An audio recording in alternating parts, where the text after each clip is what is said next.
9h13. Bom dia, estamos falando aqui ao vivo do estúdio da rádio UAI-FM. Eu, Celeandro de Paula, com você até o meio-dia, para que a gente possa hoje conversar com uma convidada super especial daqui da cidade de Itajubá, que é a senhora Joane Jardim. Joane Jardim, seja muito bem-vinda aqui, viu? Ao nosso espaço, ao nosso momento, no nosso programa aqui, junto comigo, no programa Um Giro por Aí. Seja bem-vinda.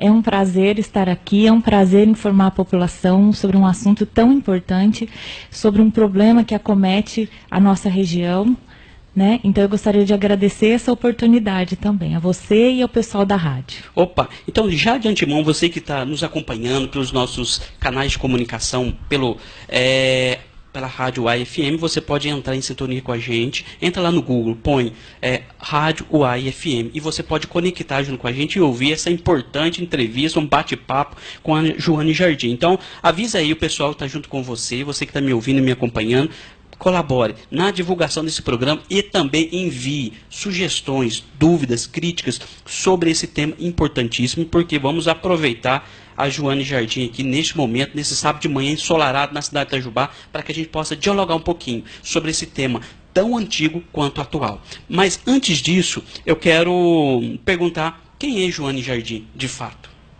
Celeandro, eu sou de São Lourenço, né?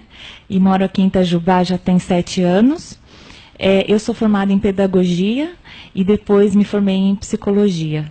Então eu trabalho nessa área já há alguns anos e a minha especialidade hoje, a minha clientela que me veio como desafio, hoje a maioria são os jovens e os adolescentes, então eu trabalho na clínica com jovens e adolescentes, na terapia individual, na terapia clínica e também na orientação vocacional ou orientação profissional desses jovens. Olha que bacana, então. Então, conhecendo minimamente a vida da Joane Jardim, a gente parte desse princípio para a gente poder entrar no nosso tema especial de hoje, né, Joane? Que muitas vezes eu fico preocupado, eu como profissional da saúde coletiva em especial, comecei a desenvolver um trabalho na estratégia de saúde da família, né? Junto lá no município de Delfim Moreira, que é o meu município. Quero mandar um abraço afetivo e carinhoso para todos os cidadãos de Delfim Moreira e de toda a região que está nos ouvindo. E lá nós percebemos o quanto é desafiante trabalhar com este tema em especial, que é o suicídio, porque há dados, estatísticas, no Brasil, um aumento significativo de casos de suicídio. Por essa razão também, ao ler algum material para que a gente possa vir aqui dialogar sobre esse assunto, percebi também nas literaturas uma incidência maior de suicídio entre homens, ou comunidades indígenas, ou parte do país, que é algo que eu acho que é importante a gente também ir percebendo, né? No nosso município de Delfim Moreira, em especial, também ocorre casos, né? Ou de suicídio, ou de tentativa, né? Então, nós precisamos identificar essas causas para poder atuar. Sendo assim, quero te perguntar, o que é, então, de fato, o suicídio? A tentativa de suicídio é um atentado contra a própria vida, né? Mas é importante dizer que ele é um fenômeno que tem muitas causas. Ele não tem uma única causa, né? Ele é multicausal, o que a gente chama de multicausal. São uma combinação de fatores que podem ser transtornos mentais, podem ser genéticos, podem ser ambientais, né, daquele ambiente. Então, a gente vê muitos casos de suicídio, por exemplo, em países muito frios, em comunidades de renda mais baixa. Então, é uma combinação de fatores que causa esse mal. Olha, puxa vida, então. Nós poderíamos acreditar que lugares mais altos, que obviamente são mais frios, por que há essa predisposição? Tem alguma causa, alguma coisa? Você tem percebido isso? Como você tem percebido? E o que você poderia me falar sobre essa questão? Porque eu vejo, por exemplo, no município de Delfim Moreira, alguns pontos onde é mais frio e mais alto, parece que é uma incidência maior. Não sei se há uma relação direta com isso mesmo, se não há, se é apenas uma visão peculiar ou particular minha, sabe? Você tem alguma coisa que você possa me orientar? Sim? Existem algumas pesquisas, sim, que indicam que o clima, o relevo, influenciam, sim, neste número, né? Eu não sei exatamente falar sobre Delfim Moreira, mas existem sim pesquisas que comprovam que o clima muito frio, o relevo, a maneira como as pessoas vivem, né? Muitas vezes muito dentro de casa. Existem pesquisas que dizem que os países tropicais têm menos incidência. Por quê? Porque as pessoas têm mais contato com o sol, as pessoas saem mais de casa, as pessoas se alegram mais. Olha que interessante, então. Isso é até legal, você não conhecendo especificamente o município de Delfim Moreira, eu quero também te fazer um convite, para que numa outra oportunidade você possa ir lá fazer uma palestra, orientar profissionais, conversar com a população, de alguma maneira, para que você possa levar também essas informações para lá e, quem sabe, colaborar nessa questão, na diminuição das tentativas de suicídio, né? Claro, Ciliano, vai ser um prazer. Aceita esse convite já de antemão e vamos marcar. Olha que legal, então. Mas assim, o suicídio, ele é de fato um problema de saúde pública ou não? Ele é um problema de saúde pública. Eu vou te dar alguns dados para você entender. A cada 40 segundos, uma pessoa morre por suicídio no mundo. Ô, louco. Então, são 800 mil mortes por ano em decorrência do suicídio. Para você ter uma ideia, essa é a segunda causa de morte no mundo entre jovens de 15 a 29 anos. Meu Deus. Então, é sim um problema de saúde pública. Gravíssimo, né? Por sinal. Grave. Mas por que entre jovens? Porque os jovens, ele tem toda uma vida pela frente, ele é cheio de energia, ele tem que conquistar, ele tem desafios, sabe? Tem uma ânsia de querer viver e muitas vezes quer cercear sua vida num momento tão importante. Não é meio contraditório na nossa história a juventude buscar o suicídio como um instrumento ou ferramenta de tirar uma dor, de abreviar alguma situação que ele não consiga enfrentar? Não é conflitante tudo isso? Ciliano, é muito importante a gente deixar claro que o sofrimento nunca é contraditório, o sofrimento é real. Então, é muito comum a gente ver nas famílias, né? Eu até fiz uma palestra sobre isso na semana passada no Instituto Federal, e nós falamos com os pais desses jovens, que quando o jovem sofre, a gente costuma culpá-lo por isso. Você tem uma vida toda pela frente, você tem família, você tem roupa, você tem comida, mas só isso muitas vezes não basta. E como que a gente sabe o que é bastante para nós, o que é suficiente para nós?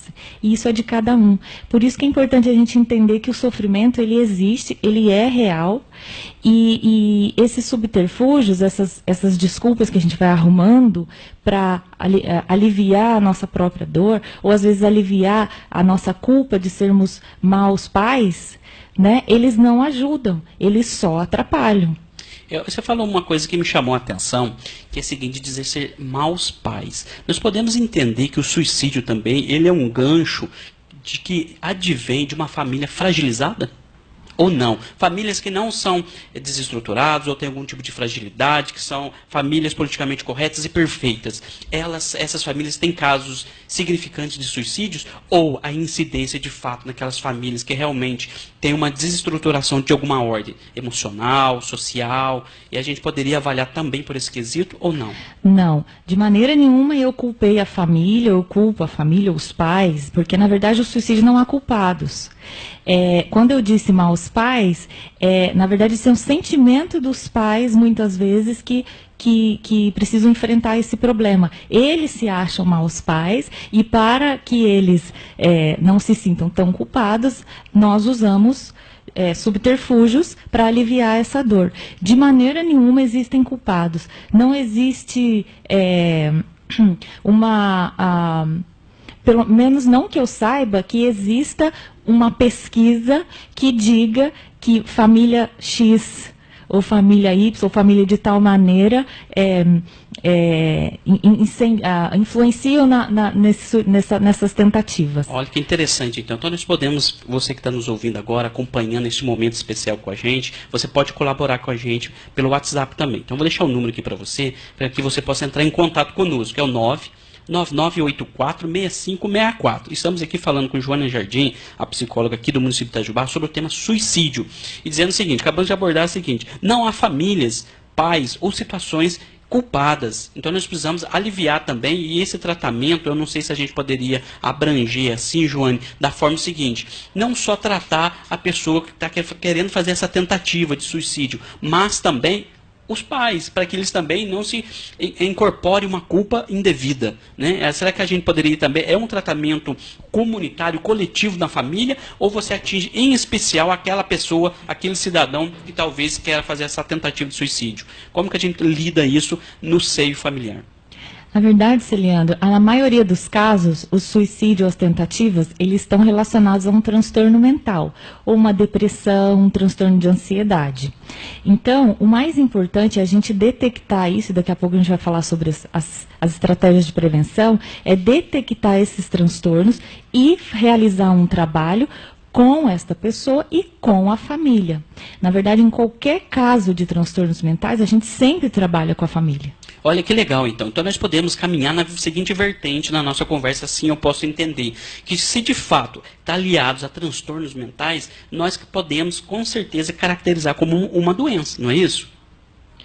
O suicídio caracteriza como uma doença porque está ligado a transtornos mentais. Então, você não... Sim, ele certo? é uma consequência, muitas vezes, de transtornos mentais, né? Ele é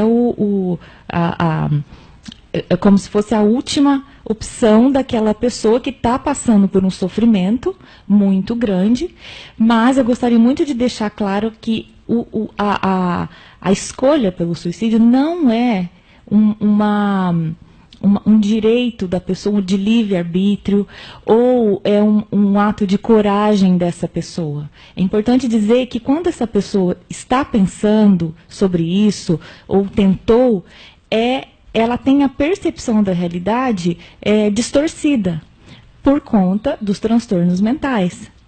Então, isso é muito bacana. Então a gente poderia desmistificar dizendo o seguinte: se porventura houver algum preconceito, algum afastamento dessa pessoa da sociedade, marginalizar, ou fazer uma injustiça com ela, porque, puxa vida, tentou suicidar agora, porque a pessoa não quer trabalhar, porque a pessoa não quer vencer, ou ela é acomodada. Não, ela sofre de um transtorno mental que possivelmente pode levar ela ao suicídio, né? A ideia minha que eu quero passar aqui para toda a população, que precisamos de fato afastar o nosso preconceito, se houver de alguma maneira, e relacionado a pessoas que tentam se suicidar. Ou seja, isso não pode impedir dela amanhã ser cerceada num programa de emprego, ela não pode ser cerceada amanhã participar de um grupo de convívio da comunidade porque tentou se suicidar. Então eu queria passar essa mensagem também para a população, dizendo o seguinte: temos que acolher essa pessoa, aproximar. A humanidade nossa é o grande desafio para que a gente possa de fato tentar superar ou colocar em menores níveis a problemática da tentativa de suicídio, né? Então, esse alarde, esse chamamento que eu gostaria também de frisar para a população.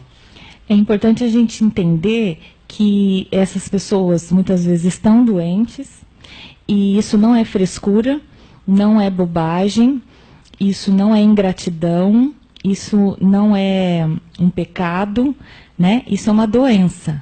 E essas pessoas estão em sofrimento real. E elas precisam ser compreendidas e acolhidas, como você bem disse. Então, isso é sem dúvida, né? Essa relação humanizada da comunidade, que tem que ter um olhar específico para essa pessoa, ela é de fundamental importância, né, Joane? E assim, eu fico também muito preocupado nessa questão que você me falou sobre os adolescentes, né? Mesmo assim, eles estão jovens, e eu mesmo fazendo aquela pressão, né? Você é jovem, você tem uma vida pela frente, você tem um trabalho, puxa vida, né? Como pode ser assim? A gente também está pressionando eles, dizendo, puxa vida, você não pode fazer isso, né? Então, mas se é um transtorno mental, como é, por exemplo, um diabetes, uma hipertensão, você não escolhe ter diabetes, ter hipertensão. E também ninguém te julga. Olha, você está hipertenso, então eu vou deixar você de lado. Você está com frescura porque sua pressão ou seu diabetes está alto. Não. Eu penso também que, como um problema de saúde mental, é igual um problema de saúde física também. Independe de você que apareceu, e você tem que ter um tratamento e saber lidar com essa situação. Eu posso fazer essa comparação mesmo, ou eu estou assim, meio enganado? Pode, na verdade eu até costumo fazer essa comparação, né? As doenças, elas precisam ser respeitadas. Então, quando uma pessoa tem diabetes, por exemplo, e ela não respeita essa doença dela, ela tem complicações muito sérias. A mesma coisa são os transtornos mentais. Se você foi diagnosticado, você precisa respeitar essa doença, fazer o tratamento corretamente, porque com certeza você vai ter bons resultados. Então, Joane, assim, nós estivemos agora vivendo, como é um problema de saúde pública que nós estamos citando aí, né? Nós tivemos agora, recentemente, o Setembro Amarelo, né? Que o país inteiro levanta essa bandeira de dizer sobre o suicídio. No entanto, a gente não pode parar só naquele mês as ações, atividades e eventos relacionados a essa proposta, não é mesmo? Sim. Então, eu fico muito feliz de antemão da sua vinda para a gente dialogar sobre isso, para que a gente possa divulgar mais essas questões e como a gente lidar isso nos outros meses, por exemplo, com os profissionais, em especial da saúde. O tema principal do Setembro Amarelo é vamos falar sobre suicídio. Então esse é um tema que precisa ser falado. Ele ainda é um tabu, ainda é um tema muito difícil de ser discutido. As pessoas ainda têm preconceitos, medos, né? Existe toda uma questão religiosa, mas ele precisa ser discutido, como outros temas, como a AIDS, como a sexualidade, como todos esses temas tabus que nós temos dificuldade de enfrentá-los. Então, o principal tema, a principal ação, eu acho, nos profissionais da saúde é discutir o tema. Olha que importante, então. Precisamos, de fato, lançar mão de mais discussões coletivas, dentro, talvez, dos profissionais de saúde, na comunidade, entre outros espaços de debates importantes que nós temos, né? Por exemplo, na comunidade religiosa, na sua comunidade civil-política, entre outros momentos. E assim a gente poder falar mais sobre esse problema de saúde pública e assim, além de estarmos mais informados, estarmos realmente sensibilizados à nossa consciência que, de fato, é um problema de saúde pública que precisa ser discutido e apontado caminhos e soluções, não é isso? Isso, principalmente para a prevenção. Olha que legal. Então isso será o tema do nosso segundo momento aqui, que nós vamos dialogar um pouquinho, continuar esse bate-papo gostoso e interessante com a psicóloga Joane Jardim, ela que é do município de Itajubá, que vem lá do município, nasceu em São Lourenço, nossa querida terra de São Lourenço, muito bacana, cidade turística, e ela está aqui conosco hoje. Então fique você ligado com a gente daqui a pouquinho, mais um pouquinho do nosso tema especial sobre o suicídio.